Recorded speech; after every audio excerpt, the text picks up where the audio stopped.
So here's how this is going to work. I'm going to allow each of the three alums to go ahead and do introductions, share with us, what you're currently doing for a living, and then if you could also, share why you ended up choosing Elmhurst University for graduate studies. And we're just going to go in order that was on that slide, and we're going to start with Mark.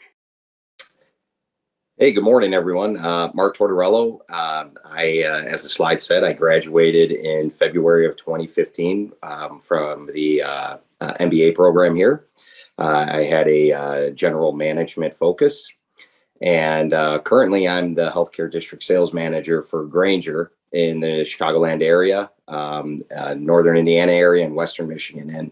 And a big reason why I chose Elmhurst was where I was at that time in my life. I had a younger family. I live about 12 minutes from it. A good friend of mine actually graduated from the program. And at the time I was able to sit down and meet with the program director, and he sold me on it immediately, and all the intricacies of the program and what it entailed. It was more of a real life type of program versus just sitting in a class and taking a test and regurgitating what you read. I mean, you really use a lot of applicable, learnings in the real world. And when I ended up delving into the program, I saw it was 100% true, and unequivocally can say it was one of the best decisions I've made. Thank you, Mark. Catherine. Hi, I am Catherine Mead. As Tim said, I worked at Elmhurst for 4 years. About 3 months ago, I left for Harvard. I'm a data scientist right now. How I chose Elmhurst is I actually went to undergrad in Minnesota. So looking at grad schools, I knew I wanted to come over here to the Chicago area because that's where my family was from. I didn't know too many colleges around the area, just kind of did a Google search and kind of chose Elmhurst because I liked their online program format. And then I got into Elmhurst, and soon after I got the job in their IT department, where I worked as a data specialist for 3 years, and then moved into institutional research, where I did that for a year. And yeah, that's it. Thank you, Catherine. Maggie. Maggie Ishizaka. Currently, I work for Steris as a technical reporting analyst, and I work remotely from New York. I think the reason, much to what Mark was saying and what we saw in the video, a lot of the programs that I was looking at prior to choosing Elmhurst, they were all very theoretical and didn't have much practical application to what I'd be doing in the future. So what really sold me on Elmhurst was just how well they integrated that practical side into what they were teaching us and what we were doing and how we could apply that in the future. And I really like that a lot more than the other programs. Becky, we're going to keep you on the spot, and I'm going to suggest the second question for you to address. Thinking back to your experience in the IO psychology program, what was the best part about the graduate student experience for you? I definitely have to say it was the professors and the other students that I was, working with, meeting them and getting to know them, and forming those really long bonds that we have until now. Honestly, all of us still keep in touch from our cohort, and we all really just help each other in our respective positions and our jobs in the future. These are the people that you're going to be meeting that are going to be carrying on with you in your careers in the future. And I think that, aside from being able to experience all of the things that you did in the program and learning everything, it's those connections that you're really building for the future that are going to carry on and really help you in your own careers. For those graduate programs that are cohort based, I hear that students sometimes see their classmates or their cohort mates more than they see some of their extended family members during the 2 years of their graduate program. So yes, you get to know your classmates and your faculty quite well during the program. And all right, Mark, same question to you, right? What was your favorite experience? Obviously the community, that is a huge part, and I'd venture to say probably all three of us would feel the same way. You really build a camaraderie with everybody. But I would say really the best part for me is I kind of want to go back to what I originally said. It's a real world application, and that was my favorite part of it. You work with a lot of different groups as you're going throughout the program, and you learn to work with people that are different from you, and you learn how to adjust and adjust your approach with them, which doesn't sound like much, but trust me, when you're in a program, it's a great learning experience. One of my favorite things that I got out of it too was all the different presentations that we did. And again, I go back to that real world application. I was pretty good at it before entering the program. I knew it was something that I definitely wanted to improve on, and you will become an expert in it. And it's nothing to be afraid of. They encourage you to make the mistakes there so you can get better when you're doing your actual, your real job in your career. And I just think the real world applications that you continue to learn throughout, and there are myriad others that I could talk to all day, to be quite frank. But that was by far and away one of my favorite things that I got out of the program. It helped me become a better business person. Excellent. Thank you, Mark. Catherine, data science and analytics, best part about your experience in that program? Yeah, so I would say definitely the relationship with the professors. I was an online program, so I didn't get to see, my classmates in person, really. I got to see them on like discussion board posts and everything like that. But I guess for me, yeah, it's really just the professor like connection. They were very open. They weren't just like, oh, do your homework or whatever. And they were very open. They had like office hours, and one of my professors was actually a reference for me to get into Harvard. So Excellent. Yes, I've talked to many program directors who know not only the students' names in their cohorts or their programs, but their spouses' names, if they have kids, the kids' names.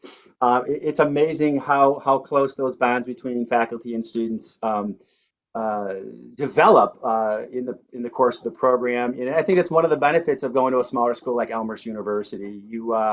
You're not going to be lost in a group of 100 students. It's going to be their small programs, small cohorts. All right, next question. I'll just open this up to any one of our three alumni to jump in. How has earning your master's degree helped you in your career trajectory or your career advancement? Someone jump in, or I'm going to call on you. I'll go first. So Mark. for me, it had a profound impact, to be blunt. But Mark, can you share like where you were in your career when you started the MBA, and then now you're head of sales? Absolutely. So when I started the career, first of all, I was very fortunate. I worked for a company that helped pay for the program, part of it. So they wanted a return on their investment. So I started as just a healthcare account manager within Granger.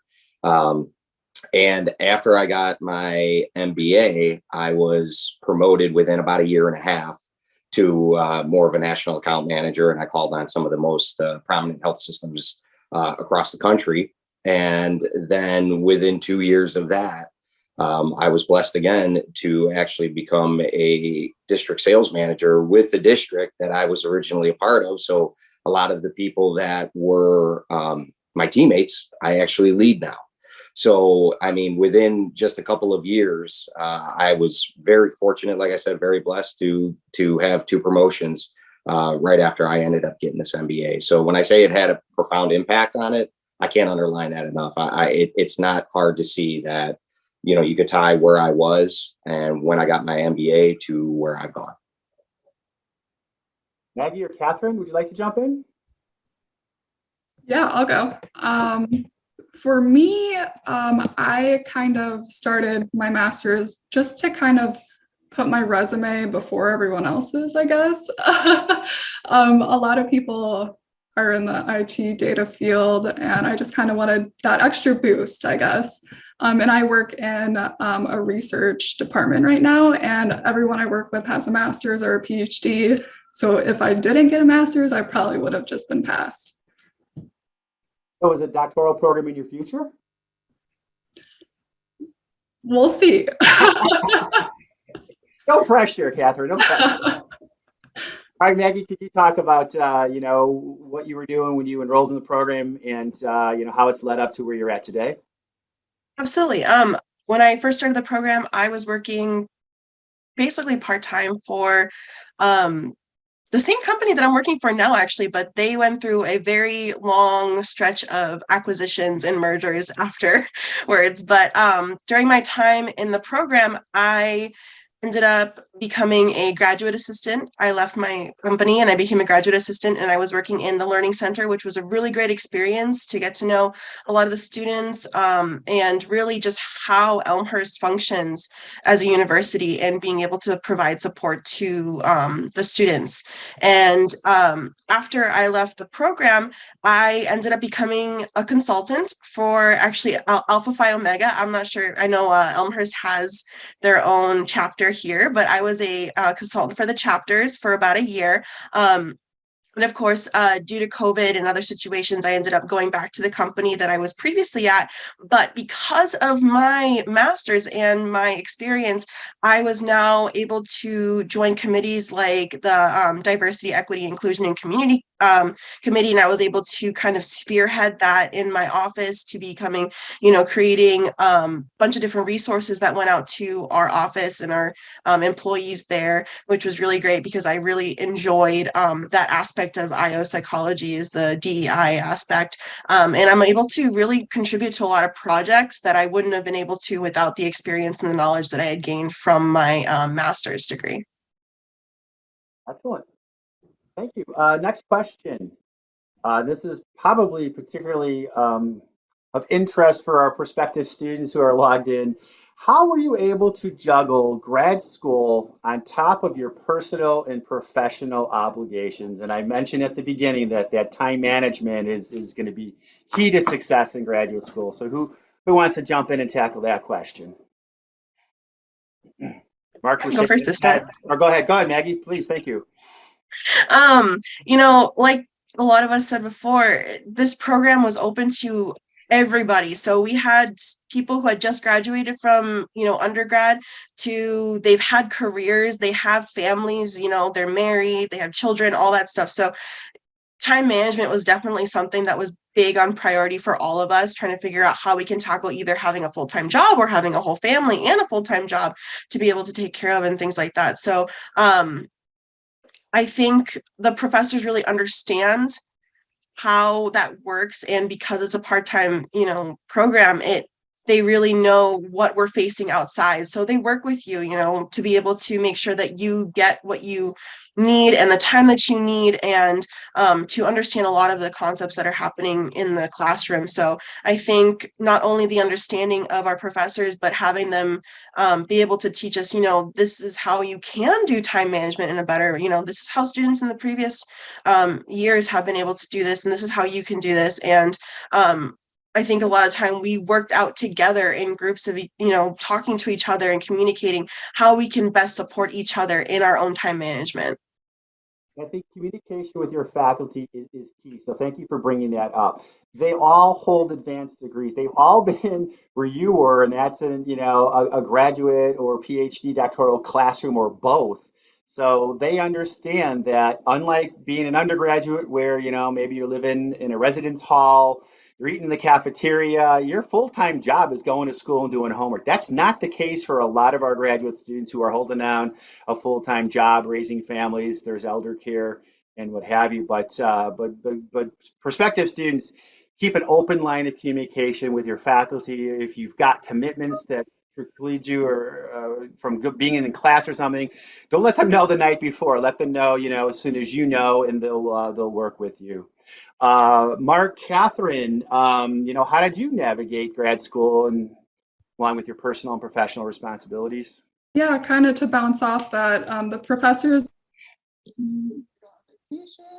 like that, you can contact them beforehand and just they'll open up, the next week's homework beforehand, or they'll post like the class discussion beforehand. For me, I worked full time and then I did the part time online program. I kind of just blocked off days on my calendar. So I would block off, all of Sunday or like Wednesday after work, just to get the work done. But again, I don't have kids, so I can't speak to that. Well, I think Mark has a family though, right? Oh man, it was at an interesting time in my life, to say the least, when I started. I had at the time, a 4-year-old, a 2-year-old, and a 3-month-old. So that's when I started it. One of the questions earlier, Tim, that you asked was related to what was one of your favorite things that you got. Well, if I had, that was what I gave was 1A. If I had a 1B, it was the exercise that you gain and experience from a time management standpoint. And again, can't underline that enough. I mean, there's the great thing about these programs is there are so many things that you learn just outside of what's in the books. And time management is one of the most important that you can learn. And we talk about communication with the professors, which is abundantly important. I would even go one step further and say communication with your classmates as well. All of us have an understanding that, we were all full-time employees. Some things can come up, projects can come up from work.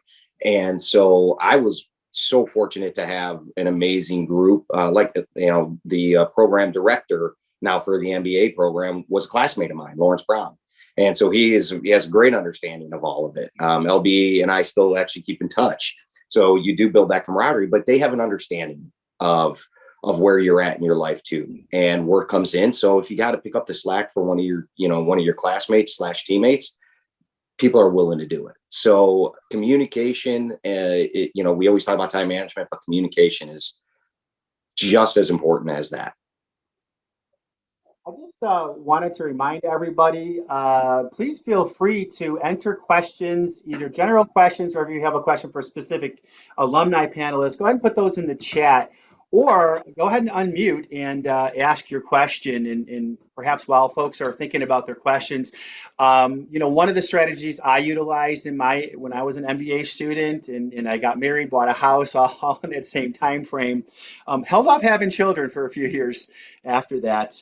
But I utilized my lunch hour. So I went for about 2 years without going out with coworkers. I brown bagged it. I did have the luxury of an office, so I was able to close the door. And that gave me 5 hours a week, Monday through Friday.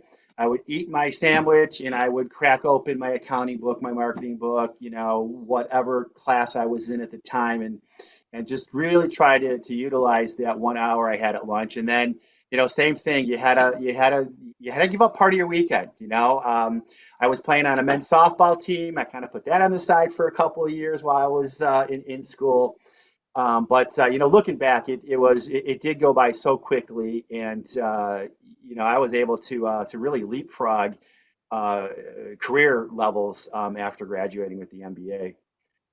Maggie, did we get to you for this question or? Yeah, I went Okay. first. Catherine, Mark, all right, we're good. Any questions out there, folks? Go ahead and unzoom or unmute on your Zoom. Jim, are there any questions in the chat? I can't really see that along with the panelists there. There is a question here. Yeah, Yes. Do you all feel like the buy-in of your employers at the time was important and the student is considering the MBA? Great question. Mark, MBA alum, we'll throw it to you. Yes, I mean that did help. I mentioned that I was fortunate where my employer ended up, assisting with some of it. To put it in perspective, what was actually kind of cool and I appreciated was our regional sales vice president actually went in the field with me when I was considering it because he wanted to know how serious I was. So when we, started talking about it and the importance of it to me, he signed off on it. But absolutely, I would say definitely talk to your employer about it. It is important. I would venture to say a lot of, potential higher ups within an organization may have a higher degree. I'm not painting with a broad brush here, but I would think some may have it. So they may have an understanding of the potential that you're going through in that regards also. But definitely, I'm a big believer in communication and being open and upfront and honest. And I think in the most part, majority of the time that works out for you. So I would wholeheartedly recommend talking to your employer about it. Great Catherine, question too, by the way. Important Catherine, question. Catherine or Maggie, any comments on the Yeah, employer relationship? I guess I work in higher ed, so they really like people that continue their education. Oh, we have Um, another. Go ahead, Maggie. Sorry. When I first started, I actually, my employer didn't really know, but once I did start the program, right, it was important for them to understand that I did have other responsibilities outside of going to work. So they knew I had like a hard cutoff after working hours were done. This is my time for, school, and, that was it. They understood that. And so for a while, for those 2 years, no overtime, no, late meetings or anything like that, because they truly understood how important getting this master's degree was to me. But we did have a student in my program, in my cohort, that she actually, something similar to Mark, they had she had a really large buy-in from her company, and they paid for her master's degree and everything. And, it was a really big thing for her to be able to come in and do that. And, I'm sure that without the supporting of her company, she wouldn't have been able to really do what she did. So, that tie-in and that communication with your employer is actually really important too. Thank you. All right, I don't see any more questions in the Oh, wait, we did yes, in the you did. beginning. Okay, this is a question. In the beginning, we learned how an MBA impacts financially. Did you see this impact in your personal experience? Like personal growth, I'm assuming. I think Mark kind of touched on that about like the presentation skills. Yeah. So if I'm understanding that question, how did it help me out? Well, um, I mean, as I mentioned, it did help me advance in my career. And as I started advancing in my career, one of the things that I mentioned was the presentation skills, right? So you can't do what I ended up doing without having that experience and becoming better at it. So while that had a financial impact, it also did reward me to be able to help me advance in my career. But like I said, there were other applications. When I went from an account manager to a national account manager, I had indirect leadership experience. Um, and that's, while that's really good, you still have to learn how to be able to adapt and adjust to different personalities. Um, I can pretty much say I don't know if I would have been as successful as I was if I didn't, learn and gain that experience here in this program. And then when you end up having direct leadership experience, boy, is that an exercise in that, let's just say. So, I think I kind of think that's where they were going with the question. And I don't know if they clarified it at all or not, but Annabelle, we're going to address your question in the next session. We've got like 3 minutes to go, so I just want to wrap up the alumni panel, and we'll go in reverse order. We're going to start with Maggie and with Mark.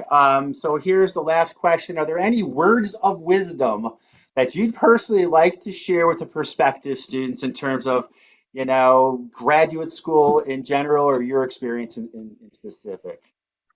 Yeah, don't be afraid to dive in. Honestly, going to grad school was always kind of one of those things for me, at least, that I knew I had to do, that I wanted to do. But for some people, it can be kind of a question mark. They might be thinking like, oh, can I start my career without one? Where am I going to end up? But it's not just about that career advancement. It's about being able to gain those experience and being able to gain that knowledge and being able to use that in the future. And the connections that you make are just, they're so valuable to you in the future. I can't say how grateful I am that I was able to meet the people that I met while I was there at Elmhurst, to be able to have those connections that are still lasting to now. I still keep in touch with the program director, and I still keep in touch with all the people in my cohort. And, they become such great resources for me, and not only friends, but, being able to touch base with them if I have a career question, if I need someone to be a reference, they are there to support me, and we're all there to support each other. So I think, just don't be afraid to go in with it. Don't be afraid to really reach out and to have fun with it too, because, it's not just all work, that you're really having fun being able to do this program, being able to have these experiences and, meet these people. And Catherine, your experience was 100% online, so your experience is different from Maggie's and Mark's. But any words of wisdom for students who are looking at an online master's program? Wow, yeah, that was nicely put. I would say the same. Definitely, it helped me just to get out there, make connections. Like, it helped me grow, even like not professionally, but personally. I just like love learning new things. Just, yeah. Thank you. Mark, bring it home. Yeah, so I've done quite a few of these, and Tim has heard me say this a million times. Maggie's heard me say it a few times. If you're and I don't want this to come across the wrong way. If you're expecting the perfect time to do it, I'm here to tell you there's no such thing. So just do it. I'm so glad that I did it when I did. I had a young family. I waited probably a little bit longer than I should have, but there's no perfect time to do it. So if this is something that is truly in your heart to go and do it. Because you've heard Tim say it, you heard the presentation say it. Um, it's done in a blink of an eye. There's the old saying, "Don't blink."